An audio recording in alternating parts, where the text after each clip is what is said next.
မင်္ဂလာပါရှင်ဒီ profile လေးထဲမှာကိုစဉ်းစားနေတဲ့သူကကိုယ့်ပေါ်မှာဘယ်လိုခံစားချက်မျိုးတွေရှိနေလဲဆိုတာကိုဒီ profile ထဲမှာပြပြပေးတော့မှာဖြစ်ပါတယ်ကျွန်မနာမည်ဖြိုးမောက်ခင်ပါကိုစဉ်းစားနေတဲ့သူဆိုတဲ့အတွက်ကြောင့်ကိုကတတိချာချာလေးဒီ profile လေးကဒီ reading လေးကငါ့အတွက်အဖြေမှန်ဖြစ်ပါစေဆိုပြီးတော့ဆုတောင်းရမှာဖြစ်ပါတယ်သူ့ရဲ့နာမည်ကိုကျွန်မတို့9ကြိမ်တိတိခေါ်ပါမယ်ကိုကကိုရည်ရွယ်တဲ့သူကိုစဉ်းစားတဲ့သူရဲ့နာမည်ကို9ကြိမ်ခေါ်မယ်သူကိုနဲ့ပတ်သက်ပြီးတော့ဘာတွေစဉ်းစားနေလဲဘာတွေတွေးနေလဲပေါ့နော်အဲ့တော့ချစ်သူကြီးစားဟောင်းဆိုလဲချစ်သူကြီးစားဟောင်းပေါ့အခုလက်ရှိတွဲနေတဲ့သူဆိုလဲတွဲနေတဲ့သူပေါ့နော်ကိုမျော်လင့်နေတယ်ဆိုလဲကိုမျော်လင့်နေတဲ့သူပေါ့တစ်ဖက်လူကဒီ profile ကိုကြည့်နေတဲ့သူရဲ့အပေါ်မှာတစ်ဖက်လူကတဲ့ဘယ်လိုခံစားချက်မျိုးတွေဖြစ်နေလဲဒီ profile ကိုကြည့်နေတဲ့အချိန်မှာပေါ့နော်လက်ရှိ current ဖြစ်ပါတယ်ဒီ profile လေးကိုဘယ်အချိန်မှာပဲစပြီးတော့ကြည့်ဒီ real လေးကကိုယ့်အတွက်ဖြစ်မှာပါဒီ profile လေးကိုကြည့်နေတဲ့သူပေါ်မှာတဲ့တစ်ဖက်သူတို့စဉ်းစားနေတဲ့သူကဘာတွေစဉ်းစားနေလဲဘာတွေတွေးနေလဲဆိုတာကိုတဲ့ဒီ profile ထဲမှာတဲ့ကြည့်ပေးမှာဖြစ်ပါတယ်တဲ့ okay or upright တွေပဲယူလိုက်ပါမယ်နော်ကက်ကလေးတွေကို upright လေးတွေပဲကြည့်လိုက်ပါမယ်တဲ့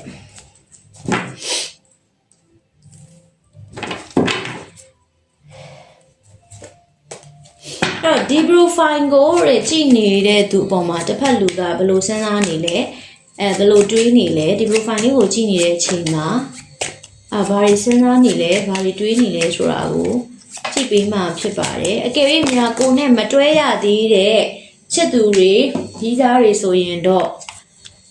တတိထားရမှာပါဘာလို့တတိထားမှာလဲဆိုတော့ဥပမာကျမဒီလူနဲ့တွဲတယ်လားကျွန်တော်ဒီလူနဲ့တွဲတယ်လားအခုမှစပြီးတော့ dating လုပ်နေတဲ့အဆင့်ပဲရှိသေးတယ် stalk and talk လုပ်နေတဲ့အဆင့်ပဲရှိသေးတယ်ဆိုလို့ရှိရင်တော့တဲ့ဘာလို့တတိထားမှာလဲဆိုတော့ဒီနေရာမှာတစ်ဖက်လူကမပြည့်ပြတ်သေးတဲ့ကိစ္စတွေသူ့ရင်ထဲက move on အပြီးလုံးလို့မရသေးတဲ့ကိစ္စတွေရှိပါတယ်နော်အဲ့တော့ကိုအခြေမြစ်တာရေးကိစ္စတွေမှာရွေးချယ်စရာအနေနဲ့သဘောထားတာမျိုးတွေပေါ့ဥပမာပြောချင်တဲ့သဘောကကိုနဲ့တော့ပတ်သက်ဆက်ဆက်နေတယ်ဒါပေမဲ့သူ့မှာတခြားသူမေးလို့မရသေးတာသူလက်ရှိပတ်သက်ဆက်ဆက်နေတာဒီလိုမျိုးအခြေအနေနဲ့ပတ်သက်တဲ့ရွေးချယ်မှုတွေရှိနေတာကိုတွေ့ရတယ်နော်အဲ့လိုအနေထားမျိုးပေါ့နော်ဒါလေးတွေရှိရဲ့တဲ့အဲ့တော့ကိုလိုချင်တဲ့ clarity မျိုးတစ်ဖက်လူကမပေးနိုင်သေးတဲ့အနေထားမျိုးပါကိုလိုချင်တဲ့ clarity ဆိုတာကအချစ်ရေးမှာပဲဖြစ်ဖြစ်ကိုကဥပမာ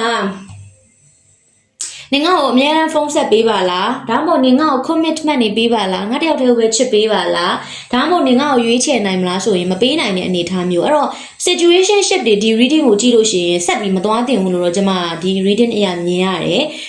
တချို့ relationship တွေပတ်သက်ပြီးသားသူတွေဆိုလို့ရှိရင်လေတတိထားမှာကတစ်ဖက်လူကကိုအချိန်မပေးတာမျိုးတွေဂရုမစိုက်တာမျိုးတွေrelationship ဆိုရင်တော့မှ तू on and off ဖြစ်နေတာပေါ့နော်အဆင်ပြေလိုက်မပြေလိုက်ဆက်ဆံရေးမျိုးတွေဖြစ်နေတယ်လို့ဒီမှာတွေ့ရပါတယ်နော်အဲ့တော့တစ်ဖက်လူကဒီ profile လေးကိုကြည့်နေတဲ့သူပေါ်မှာတစ်ဖက်လူကစိတ်ရင်းရောမှန်ရဲ့လားပေါ့နော်ဘလို့ရွေးချက်မျိုးတွေရှိလဲဆိုတာကိုကြည့်ပါမယ်တဲ့စိတ်ရင်းမှန်ဖို့ကတော့အရေးကြီးတာပေါ့နော်စိတ်ရင်းမှန်ဖို့ကအရေးကြီးတယ်ဒါပေမဲ့ဒီ reading ရဆိုရင်တော့ तू ကရွေးချယ်စရာတော့ဖြစ်နေတယ်သူ့မှာတခြားသော option ရွေးချယ်စရာတွေရှိနေတယ်ဆိုတော့ကိုတကယ်လို့ရင်ထဲမှာအရင်မချစ်ရသေးဘူးအရင်မတွေ့တာရသေးဘူးဆိုလို့ရှိရင်တော့ဒီဆက်ဆံရေးကိုဖျက်တောက်လိုက်တာတော့ပိုပြီးကောင်းတယ်ပေါ့နော်ဘာဖြစ်လို့လဲဆိုတော့ကိုမကိုဖြစ်နေတဲ့ဆက်ဆံရေးရပဲကောင်းတာလေကိုမကိုဖြစ်နေတာမှတချို့သောဆက်ဆံရေးတွေကမှတစ်ခါတလေကြာရင်သူကအစင်မပြေတာမျိုးတွေဖြစ်နေတာပေါ့နော်အဲ့တော့ကျမဒီမှာလေးဘာကိုပြောချင်လဲဆိုတော့တစ်ဖက်လူကကြတော့လေဘဝမှာသူ့စိတ်ထဲမှာ move on လုပ်လို့မရတဲ့ကိစ္စမျိုးတွေတချို့သောလူတွေကကြတော့လေသူကဘာဖြစ်လဲဆိုတော့ပေါ့ insecurity ဆိုရဲစိတ်မလုံခြုံမှုတွေအများကြီးရှိနေတာကိုတွေ့ရတယ် insecurity ဆိုတာစိတ်မလုံခြုံမှုလို့ခေါ်တာပေါ့နော်စိတ်မလုံခြုံမှုဆိုတာသူဒီအရင်တော့ကrelationship တွေမှာသူကြုံခဲ့ရတဲ့စိတ်ဒဏ်ရာတွေဥပမာသစ္စာဖောက်ခင်ရဘူးတာပဲဖြစ်ဖြစ်အခြေအမှာလမ်းခွဲခဲ့ရတာမျိုးပဲဖြစ်ဖြစ်ဒီလိုအခြေအနေမျိုးတွေကိုဆိုလိုတာပေါ့နော်အဲ့တော့ကျမဒီ profile လေးကိုကြည့်နေတဲ့သူကတဲ့အဲ့ဒီ profile ကြည့်နေတဲ့သူအပေါ်မှာသူကဒီပါလဲရုပ်ပိုင်းဆိုင်ရာဆွဲလန်းမှုတွေတော့ရှိရသေးလားအဲ့တော့ကိုနဲ့အပြင်မှာသူကတွေ့ချင်တယ် date လုပ်ချင်တယ်တော့ဒီလိုပုံစံမျိုးလေးတွေတွေ့ရတယ်ပြီးတော့တော်တော်များများဒီမှာက long distance energy တွေတွေ့ရတယ်နော် long distance energy long distance ဆိုတာတယောက်တနေရာစီဖြစ်နေတာပေါ့လေအဲ့တော့ဒီမှာတဲ့ okay အဲ့တော့ကျွန်မတခုတော့ဒီမှာပြောပြပါမယ်ဘာလဲဆိုတော့ တော်တော်များများမှာဘာ energy ကိုတွေ့ရလဲဆိုတော့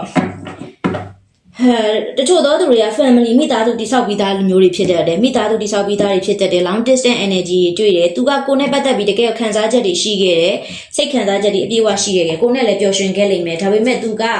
ဘယ်လိုလဲဆိုတော့လေအဲ့တော့အကောင်လုံးတော့ energy resonate ဖြစ်ချင်မှဖြစ်မယ်တချို့သောသူတွေကအိမ်အောင်ပြူပြီးသားသို့မဟုတ်တစ်ဖက်လူကအိမ်အောင်ပြူပြီးသားတွေဖြစ်တတ်တယ်နော်ပိုင်ရှင်ရှိပြီးသားတွေမိသားစုတိဆောက်ပြီးသားမျိုးတွေဖြစ်တတ်တယ်ဒါလေးကိုလည်းမသိသေးရင်သတိထားမှဖြစ်ပါတယ် situationship တွေဆိုရင်အထူးသတိထားပါတစ်ဖက်လူတယောက်ယောက်နဲ့ commitment ဆက်ဆံရေးမျိုးဖြစ်ခဲ့တာမျိုးဖြစ်လိမ့်မယ်နော် commitment ဆိုတာပတ်သက်ပြီးသားဆက်ဆံရေးမျိုးတွေပြောတာပေါ့အတီတကြပတ်သက်ပြီးသားဆက်ဆံရေးမျိုးတွေဖြစ်တတ်တယ်ဒါလေးတွေကသတိထားမှဖြစ်တယ်နော်အဲ့တော့ဒီ profile ကြည့်နေတဲ့သူတွေတစ်ဖက်လူကကြတော့လေ long distance energy ပုံများတယ် long distance တချို့ကကြတော့လေလူမျိုးဘာသာမတူတာမျိုးတွေဖြစ်တတ်တယ်လူမျိုးဘာသာမတူတာမျိုးလေးတွေဖြစ်တတ်တယ်တဲ့နော်လူမျိုးဘာသာမတူတာအသားရောင်မတူတာကွာခြားမှုတွေတွေ့ရတယ်ပြီးတော့တစ်ဖက်လူကကိုယ့်ပုံမှာတော့တကယ်ဟို passionate ဖြစ်တဲ့ဆက်ဆံရေးမျိုးတော့ရှိတယ်သိလားဘယ်လိုလဲဆိုတော့ကိုယ့်ရဲ့ဒီရုပ်ပိုင်းဆိုင်ရာအသွင်မြင်လက္ခဏာတွေကိုကိုကရုပ်ဆိုတာချောတာမဟုတ်ဘူးအဓိကဒါပေမဲ့ तू သဘောကျတယ်ပေါ့နော် तू သဘောကျတဲ့ပုံစံအနေထားမျိုးလေးရှိရဲ့ attraction ရှိလိုက်တာမင်းကဆွဲဆောင်မှုအရင်ရှိတာပဲပေါ့ဒီလိုပုံစံမျိုးလေးတွေးတယ်မျိုးရှိတယ်နော်အဲ့တော့တဲ့ဒါပေမဲ့တခုတော့မကြိုက်ပါဘူး तू ဒီအခြေအနေနဲ့ပတ်သက်ပြီးတော့တဲ့ option ရှိပါတယ်စိတ်ကကိုယ့်ပေါ်မှာဒီပြက်သားနေတဲ့ဆက်ဆံရေးမျိုးမဟုတ်ပါဘူးအဲ့လိုအနေထားမျိုးတွေကျွန်မတွေးရတယ်ဒါတွေတော့မကြိုက်ပါဘူးအဲ့တော့တကယ်လို့များကိုကဒါ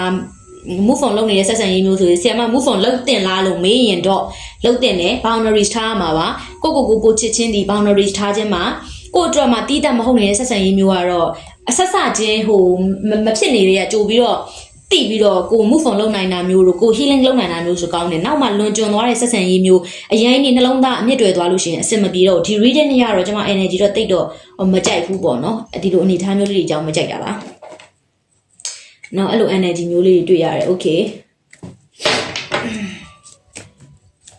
အဲ့တော့ any messages for this collective ပေါ့နော်ဒီလေးကတော့အကုန်လုံးနဲ့တော့ energy resonate ဖြစ်ချင်မှဖြစ်မှာပေါ့နော်ဒါ collective reading ဖြစ်ပါတယ်အဲ့တော့ရီးစားမထားခင် energy check တွေလုပ်ကြပါတကယ်ကိုရဲ့ဆက်ဆံရေးမှာအတီတကြမဖြစ်ခင်ဘေးရင်ကြည့်တာကောင်းပါတယ်ကိုအချစ်တွေလွန်ကြုံပြီးမှဘေးရင်ကြည့်တာထက်စားလို့ရှိရင်ပေါ့နော်ဟိုမလွန်ခင်မှာသူကကိုယ့်အတွက်တကယ်အစစ်မှန်လားဘာလားဆိုတာတော့သိတင်တယ်လို့တော့ကျွန်မမြင်ပါတယ်အဲ့တော့နော်အဲ့လိုလေးအဲ့တော့ तू ကဘယ်လိုမျိုးလဲဆိုတော့ပေါ့လေဒီကျွန်မပြောပြမယ်အကယ်၍များဆက်ဆံရေးမှာအဆက်အသွယ်ပြတ်နေတဲ့ဆက်ဆံရေးမျိုးဆိုလို့ရှိရင်တော့ကိစ္စမရှိဘူးသူ on and off ပဲဖြစ်နေမှာဖြစ်တဲ့အတွက်အဆက်အသွယ်ပြင်ရတာမျိုးတွေကြုံတွေ့ရမှာပါဒီ reading လေးကိုကြည့်ပြီးတော့သူကနော်အဲ့လိုအဆက်အသွယ်ပြင်ရနိုင်တယ်အလွန်ဆုံးကြာရင်မြန်ဖို့တော့ပိုပြီးများပါတယ်အဆက်အသွယ်ပြင်ရတာမြန်ဖို့တော့များတယ်နော်အဆက်အသွယ်ပြင်ရတာမြန်ဖို့များတယ်ဒါပေမဲ့သူကဘယ်လိုလဲဆိုတော့နှစ်ယောက်ရဲ့ဂျားထဲမှာကလေတယောက်နဲ့တယောက်နဲ့အဲ့လိုမသိမြတ်မှုတွေ conflicts တွေပြဿနာမျိုးတွေတော့သူကတွေ့ရတယ်အဲ့တော့ तू ကသတိရရင်တော့မှသတိမရခြင်းအောင်ဆောင်မှာဘာလို့ဆိုတော့ तू နဲ့ကိုယ်နဲ့မပြေလည်ခြင်းတရားတွေကို तू က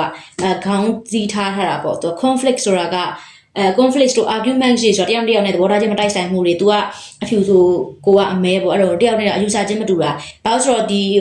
အသက်အရွယ် gap ဖြစ်နေရတယ်လည်းတွေ့ရတယ်အသက်အရွယ်ကွာခြားမှုရှိတော့တယောက်နဲ့အတွေ့အမတူတော့ဘူးလေအဲ့ဒါဆိုညှိဖို့ခက်တဲ့ဆက်ဆံရေးမျိုးဖြစ်တာပေါ့နော်အဲ့တော့ကျွန်မပြောချင်တာတော့ဒီလောက်ပါပဲအကုန်လုံးနဲ့တော့ energy resonate ဖြစ်ချင်မှာဖြစ်မှာပါအတက်နိုင်ဆုံးတော့ကျွန်မ energy resonate ဖြစ်သွားအောင်လို့ကြည့်ပေးထားပါတယ်နောက်ထပ် video file တွေမှာပြန်ပြီးတွေ့ချင်ပါတယ်ကျွန်မရဲ့ YouTube channel ဖြစ်တဲ့ဆီယမဖြိုးမောက်ခင် YouTube channel လေးကိုလည်း like and subscribe လုပ်ထားပေးပါအောင်ရှင်။ဗာလေးပဲတင်အစောဆုံးသိရအောင် notification ကိုလည်း on ထားပေးမှဖြစ်မှာပါနော်။ကျွန်မနဲ့ personal reading ယူချင်တဲ့သူတွေ Facebook ဆီယမဖြိုးမောက်ခင်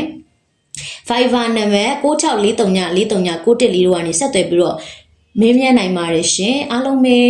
စိတ်ချမ်းသာခြင်းကိုယ်ချမ်းသာခြင်းနဲ့ပြည့်စုံတဲ့နေလေးတစ်နေ့ကိုပိုင်ဆိုင်နိုင်ကြပါစေလို့ဆုတောင်းပေးပါရစေ။ကျွန်မဟောသောကောင်းသောဟောပြောချက်တွေတာမှန်ပြီးတော့မကောင်းသောဟောပြောချက်တွေလွဲပါစေလို့လည်းတခါတည်းဆုတောင်းပေးပါရရှင်။